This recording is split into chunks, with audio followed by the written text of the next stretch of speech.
Baghdad میں ایک بزرگ تھے تو درزیوں کا کام کرتے تھے.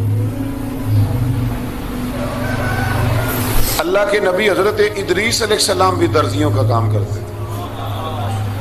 خوش ہوئے نا بات سن کے؟ پیشہ کوئی بھی برا نہیں، ایک برا ہے وہ ہے ہاتھ پھیلانا، اس کے علاوہ کوئی پیشہ برا یہ برا نہیں، یہ ہاتھ پھیلانا برا ہے. حضرت شیخ محمد بن حسن کہتے ہیں کہ وہ بزرگ جو تھے نا، امام غزالی نے لکھا ہے، وہ درزیوں کا کام کرتے تھے تو اس زمانے میں نا کھوٹا سکہ بھی کبھی کبھی آ جاتا تھا. کھوٹا سکہ پرانے لوگوں کو تو پتا ہوگا، چلو نوجوانوں کو بتا دیتا ہوں. چاندی کے سکے ہوتے تھے تو اوپر سے جب وہ گھس جاتا تھا نا نمبر، تو اس کو کہتے تھے اب کھوٹا ہو گیا. کیوں جی بزرگوں ایسے ہی ہے، وہ گھس جاتا تھا تو کہتے تھے سکہ، تو وہ چلتا نہیں تھا کہیں بھی. تو وہ بابا جی کی دکان مشہور ہو گئی تھی کہ وہاں کھوٹے سکے بھی چل جاتے، لوگ دے آتے تھے کھوٹے سکے، بہت سارے لوگ دے دیتے، بابا جی چپ کر کے قبول کر لیتے. مشہور ہو گیا، جو بھی جاتا کھوٹے سکے دے آتا، بابا جی قبول کر لیتے. پھر شام کو نہ گھوڑے پہ بیٹھ کے جاتے اور دریا میں بہا. ایک دن کچھ بندے کھوٹے سکے لے کے آ گئے تو بابا جی ابھی مصلے پہ تھے، نماز پڑھ رہے تھے، تو بیٹے نے کپڑے دیے تو کھوٹے سکے وصول کیے. تو وہ کھوٹے سکے دینے والا شخص کھوٹے سکے دے رہا تھا تو وہ بچہ کہنے لگا تم نے بڑی عرصہ بیوقوف بنایا میرے ابا کو، کھوٹے سکے دے لے جاؤ. کہنے لگا تمہیں واقعی نہیں پتا چلتا کھوٹے ہیں؟ کہا ابا جی کا نہیں مجھے پتا، پر مجھے تو پتا ہے نا، اور میرا ابا شام کو کھول کے دیکھتا ہے تو پھر جو کھوٹے کھوٹے ہوتے ہیں انہیں دریا میں بہا کے آتا ہے، لے جاؤ اپنے. اتنی دیر میں بزرگ نماز سے فارغ ہوئے، کہنے لگے نہیں نہیں بیٹے رکھ لے، کھوٹے ہی رکھ لے. سننا بات. کہا جناب کیوں؟ فرمانے لگے میں کھوٹے اس لیے رکھ لیتا ہوں کہ لوگوں نے پیسوں میں ملا کے دوسروں کو بھی تو دینے ہیں نا، تو میں چاہتا ہوں چلو باقی لوگ نقصان سے بچ جائیں، ہمارا تو گزارا ہو ہی رہا ہے، باقی لوگ نقصان سے بچ جائیں. اور فرمایا پھر میں شام کو جا کے دریا میں ڈال کے آتا ہوں کہ کہیں میری اولاد بھی ان کو آگے نہ چلا دے. میں چاہتا ہوں کہ اور لوگ اس کام سے بچ جائیں. درویش کہتے ہیں کہ جب اس بابے کا آخری وقت آیا نا تو جو اس نے جملہ کہا میرا کلیجہ پھٹ گیا. آخری وقت جو اس نے دعا مانگی تو فرماتے ہیں میرے اندر وجد اور کیف کی صورت پیدا ہو گئی. فرماتے ہیں ان بزرگوں نے اپنے آخری وقت دعا مانگی، اے اللہ میں نے ساری زندگی کھوٹے سکے قبول کیے تاکہ تیرے بندے شر سے بچ جائیں، تو یا اللہ تو بھی اس کھوٹے سکے کو قبول فرما لے. اللہ میں نے کھوٹے سکے قبول کیے، کھوٹے، تاکہ تیرے بندے تکلیف سے بچ جائیں. تو مالک میں بھی کھوٹا ہی ہوں، اللہ تو بھی اس کھوٹے کو قبول فرما لے. اور یہ دعا مانگ کے نا تو کبھی روتے کبھی ہنستے. لوگوں نے کہا کیا ہوا؟ کہتے ہیں لگتا ہے رب نے کھوٹا سکہ قبول فرما لیا، لگتا ہے کہ اللہ نے کھوٹا سکہ قبول. لوگوں کو تکلیف سے بچائیں. ہمارا وجود یارو مطلب کیا ہو جائے گا 2 منٹ کے لیے سمجھ لیں کیا ہو جائے گا. یعنی اگر آپ بڑے غصے سے باہر آئے اور پاپڑ بیچنے والے پہ آپ نے غصہ نکال لیا سارا، میں رات کی ڈیوٹی کر کے آیا ہوں، تھکا ہوا ہوں، اور تو پاپڑ بیچنے آ گیا، تم لوگ بڑے نالائق ہو، بدتمیز ہو. آپ نے یہ سخت جملے کہہ دیے، چپ کر کے وہ آدمی معذرت کر کے گزر گیا. وہ تو سارا دن پریشان رہے گا نا کہ میری غریبی کا مذاق اڑائے. مطلب ہو کیا گیا، ہوا کیا اگر اس نے کوئی بات کر لی. اعلیٰ حضرت فاضل بریلوی کے خلیفہ تھے لاہور میں سید ابو البرکات شاہ صاحب رحمت اللہ تعالی علیہ. تو رات کو ایک شخص تراویح کے بعد حضرت سویا کرتے تھے. بہت سارے لوگ تو سو ہی نہیں پاتے رمضان کی راتوں میں، سو ہی نہیں پاتے، میں خود نہیں سو پاتا. اب تراویح سے اگر آپ 10:30 فارغ ہوئے تو 2 بجے اگر آپ کو دوبارہ اٹھنا ہے تو بیچ میں آپ کو کیا ملے گا؟ اگر آپ نے کچھ پڑھنا پڑھانا ہے، صبح درس دینا ہے، تو پھر تو آپ کے لیے بڑا اور یہ خاصا مشکل کام ہے، یہ خاصا مشکل کام ہے. آپ یقین کریں چند تفسیریں دیکھتے ہیں تو ٹائم بہت زیادہ ہو جاتا ہے. وہ پھر آگے سننے والوں پہ بھی ڈیپینڈ کرتا ہے ان کے مزاج مبارک کس طرح کے. سید صاحب رحمت اللہ علیہ نا عشاء کی نماز کے بعد تراویح پڑھ کے تو کچھ عبادت کی، کچھ مطالعہ کیا، صبح درس دینا تھا تو تھوڑی دیر کے لیے بوڑھے آدمی تھے، تھک گئے تو سو گئے. ایک بندہ نہ کہیں گیا ہوا تھا تو واپس آیا تو اس نے دروازے پہ دستک دی.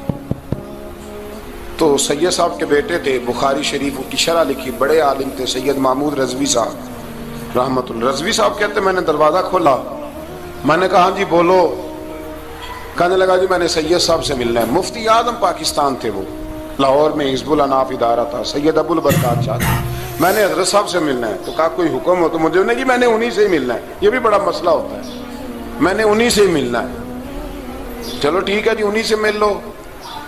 تو کہتے ہیں اتنی دیر میں نا سید صاحب بھی اٹھ کے آ گئے، محمود کون آیا؟ تو اس نے کہا حضور میں آپ کا ایک عقیدت مند ہوں، تو میں کہیں گیا ہوا تھا تو ابھی واپس آیا ہوں، تو مسئلہ نا کئی دفعہ پوچھنا کرتا ہوں تو بھول جاتا ہوں، ذرا بات کی نزاکت کو دیکھنا، بھول جاتا ہوں، تو یاد آیا تھا تو میں نے کہا چلو ابھی پوچھ آتا ہوں، گزر رہا تھا یہاں سے، میں پوچھو۔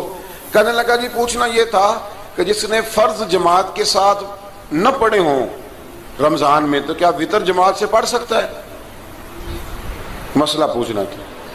علامہ محمود رضوی صاحب کہتا ہے مجھے بڑا ہی غصہ آیا، میں نے کہا کہ پتہ نہیں کوئی اس وقت مشکل آ گئی ہے جو رات کو آیا ہے، کسی وقت انسان رات کو طلاق دے بیٹھتا ہے، کوئی ایسی بات ہو جاتی ہے تو عالم کے دروازے پر، یہ تو عام سا مسئلہ ہے، سویرے بھی پوچھ لیتا۔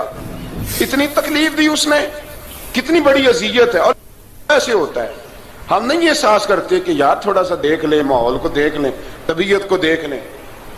مجھے بڑی اچھی طرح یاد ہے کہ میں نے ایک دفعہ نا ایک عالم سے مسئلہ دریافت کیا، وہ ہمارے استاد تھے، تو مجھ پہ ناراض ہوئے، میں بڑا پریشان ہوا کہ پوچھی تو میں نے دین کی بات تھی، تو استاد ہی ناراض ہو گئے۔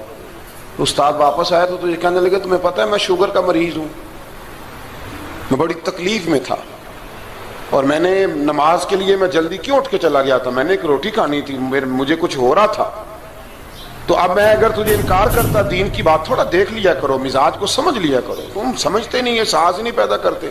وہ بڑی اس وقت چیز سمجھ میں آئی کہ کچھ چیزیں ایسی ہوتی ہیں ہر وقت انسان ایک موڈ میں نہیں ہوتا، آپ سمجھیں، بہرحال جو بات کر رہا ہوں اس کو سمجھیے گا۔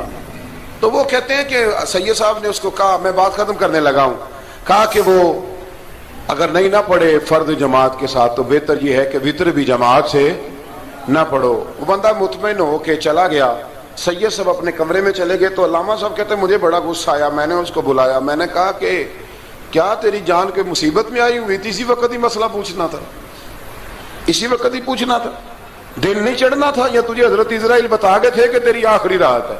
کہتے میں نے پورا غصہ نکالا اس کا، میں نے کہا تو بڑا ہی بیوقوف آدمی ہے، بوڑھے آدمی ہیں، اور بڑی مشکل سے نیند آتی ہے، آئی گئی تھی تو آ گیا ہے۔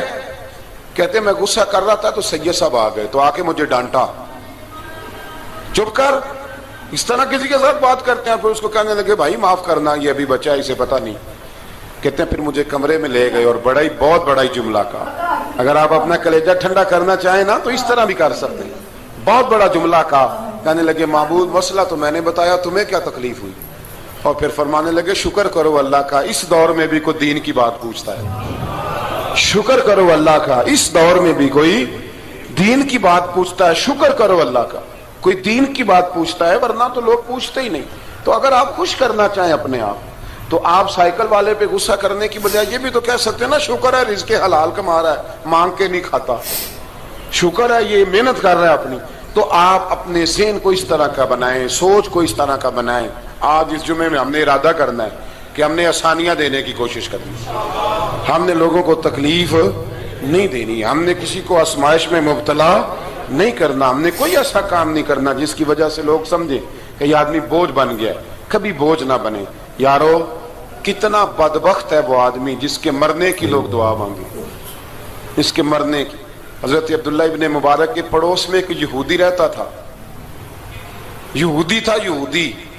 حضرت عبداللہ ابن مبارک مکان بیچنے لگے، حضرت عبداللہ ابن مبارک کا پڑوسی مکان بیچنے لگا، وہ یہودی، تو کہا تو کہا کتنے کا؟ کہا 2000 دینار کا،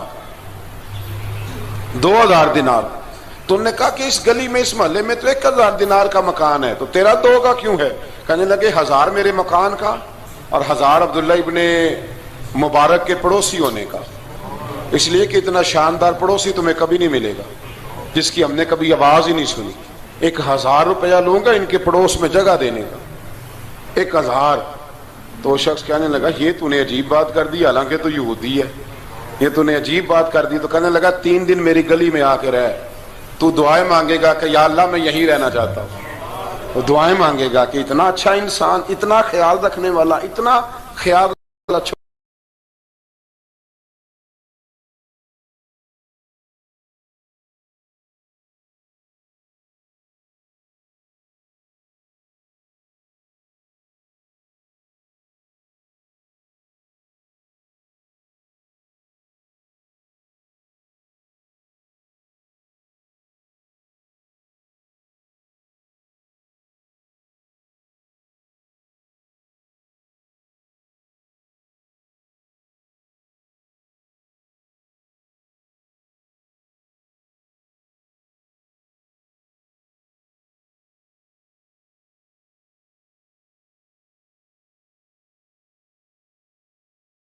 کریں, کسی سے پیار کریں. اور یارو چھوڑو مزدور بن جاتے ہیں. شیخ سعدی کہا کرتے تھے جب سے مخدوم بناؤں نا لوگوں سے خدمت کرانے لگاؤں مزہ ہی نہیں آیا. مزہ تو تب آیا ہے کبھی نانی کی خدمت, کبھی دادی کی خدمت, کبھی ابا کی خدمت, کبھی اس کی خدمت. کہتے ہیں وقت گزرا تو پھر استادوں کی خدمت, پھر اللہ نے موقع دیا تو پھر پیروں کی خدمت. اور کہتے ہیں میرا تو دل کرتا ہے میں مریدوں کی بھی خدمت ہی کروں, میرا تو دل کرتا ہے میں شاگردوں کی بھی خدمت ہی کروں. کہتے ہیں جو مزہ خدمت میں آیا ہے وہ خدمت کرانے میں یہ مزہ بھی لینے کی کوشش کریں. آج نا مخدوم بڑے ہی بن گئے ہیں, مخدوم بڑے ہی بن گئے, کس کس کی بندہ خدمت کرے. تو اس طرح کریں, کچھ خادم بھی تو پیدا ہونے چاہیے نا, کچھ خادم بھی پیدا ہونے چاہیے. مہمان خصوصی بڑے ہو گئے, کوشش ہونی چاہیے کچھ عام سے بھی مہمان بنے, عام سے بھی جو خاص مہمان نہ ہو, جن کا ارادہ ہو کہ نہیں ہم نے پیار ہی بانٹنا ہے. دعا ہے رب کریم کی بارگاہ میں اللہ خوبصورت دین پر خوبصورتی سے عمل